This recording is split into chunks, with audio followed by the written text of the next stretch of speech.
Hey, what's up photographers? I want to talk a little bit about back button autofocus. There's a few different ways to set it up, and if you've never shot it, something to maybe consider or not. I'm going to talk about that a little bit more. So just a heads up, I have always shot, even with DSLRs and still with mirrorless, I've always shot with my shutter button as my focus button, not my back button.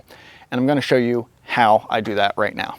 Okay, so I have my camera set up just as if a DSLR would be, which is just single point autofocus, but I am using continuous autofocus. So for Canon users, that's servo, and for Sony and Nikon users, it's continuous or C.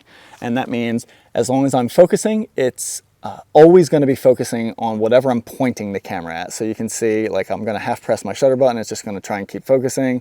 And then if I'm going back there, it's going to focus on that tree, so on and so forth. So let me come back to my subject here.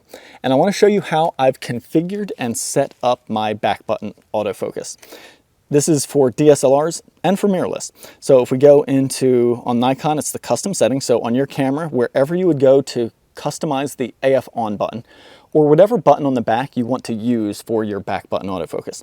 So for me, I'm going to go down to controls here, and this is the case for most Nikon cameras, not just the Z9 here.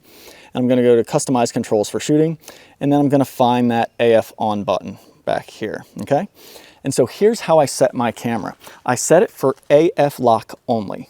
Okay, if you're going to use back button autofocus the way I use it, this is how you would set it. So we'll press OK on that, and we'll go back to here and let's take a look. All right, so I'm going to lighten this up a little bit now. So I'm going to half press my shutter button to focus on my subject. And once I have achieved focus on them, as long as they're stationary, I can press my AF on button and it locks the autofocus there, okay? So now I'm free to compose however I want. Look, I can let go of the shutter button, come back and half press it again. It will not focus because I've locked the autofocus with my thumb back here, all right? So let's do that again. Focus by half pressing, then I press the AF on button to lock my focus. It stays there, it lets me let go here, compose however I want, and then I can fully depress the shutter to take that photo, okay? So if I didn't do that, if I pointed to my subject and then came off of it onto something else, it would automatically focus on whatever else I'm pointing it at. All right, so that's where that locking the focus button helps save me there and allow me to freely compose the shot and point it in different areas. Now, if I'm going to switch to how I shoot with mirrorless, that's with the eye tracking. So on this Nikon Z9, it's 3D focus with animal eye detection. So again, I'm going to half press. This time I don't have to really worry about locking, right? I get to just kind of compose however I want. And it basically works the same way. I just don't even have to press the AF on button in the back there, because no matter where I compose it, you can see it's staying with my subject. And then I just fully depress the shutter to take the photo. All right. So some of the advantages here are, you notice that for both of these, if I'm shooting a subject when I'm tracking it like this, my thumb is free here the entire time to change the exposure, okay? Whereas if I was using back button autofocus right now, my thumb would be stuck on that AF on button to keep focusing, and then I'd need my finger up here, my shutter finger, to actually take the photo. So I'd have to use two fingers, even with the eye tracking, okay? And it wouldn't allow me to change the exposure while I'm shooting. Sorry about that. Let me grab my subject back again. So I'm going to stay half pressed on the shutter here, and look at me. I can change exposure, take a shot, lighten it up, take a shot. No matter where I go, I can still keep using my thumb to change that exposure. That to me is a really big advantage. Now, let's go back to DSLR terms, right? So single point autofocus. So for a stationary subject, it's really not too big a deal, but let's imagine the subject was moving towards us and we're trying to track them. I'm half pressed on my shutter button now, and I could just stay with the subject wherever they are, focus on them, and then I can still change my settings accordingly to make that exposure proper while I'm tracking and focusing and shooting that subject.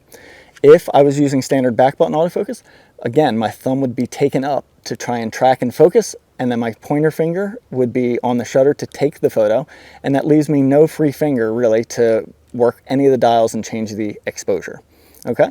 So for any of you that would like to use back button autofocus the more standard way, what you're going to do then is you're going to go into the menu. You're going to go back to controls, wherever you control that AF on button. I'm going to go to the same spot here. And in this case, we're going to set it to AF on, okay? So what that's going to do now is, while I press down that back button, it's going to focus on it. When I let go, it's then going to stay locked there. There is, however, one other setting you have to change. You have to disable the focus on the shutter button. And we do that by going, I'm not exactly sure where. Let me see if I can find it here really quickly because my camera is not set that way. So let's see where that is. I don't think it's in the customized controls. I think it's in, for Nikon, I believe it's in the focus settings. And let's see, AF focus, or AF activation, there we go. So right now it's shutter AF on. If we change it to AF on only, now my shutter button does not focus. So look, I'm half pressing my shutter. It doesn't do anything to refocus. Only the AF on button will do that. See that?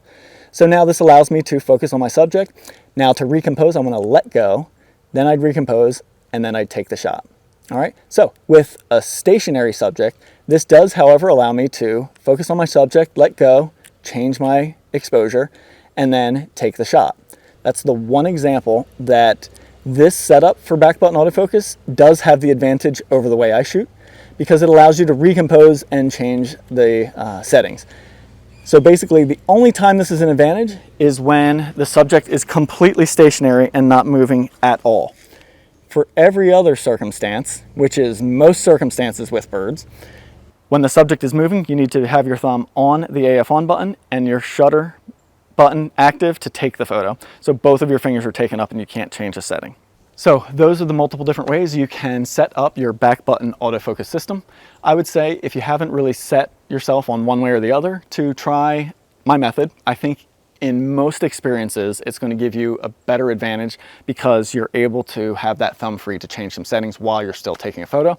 And if you haven't switched to Backbutton autofocus and you're used to having your focus set on the shutter button, you don't have to change anything. So it's a nice way to transition into having that back button ability to recompose while you're shooting without having to retrain yourself because you're still going to use your finger on the shutter button to focus and shoot just like you normally would. All right, thanks everybody. I'll see you guys on the next lesson.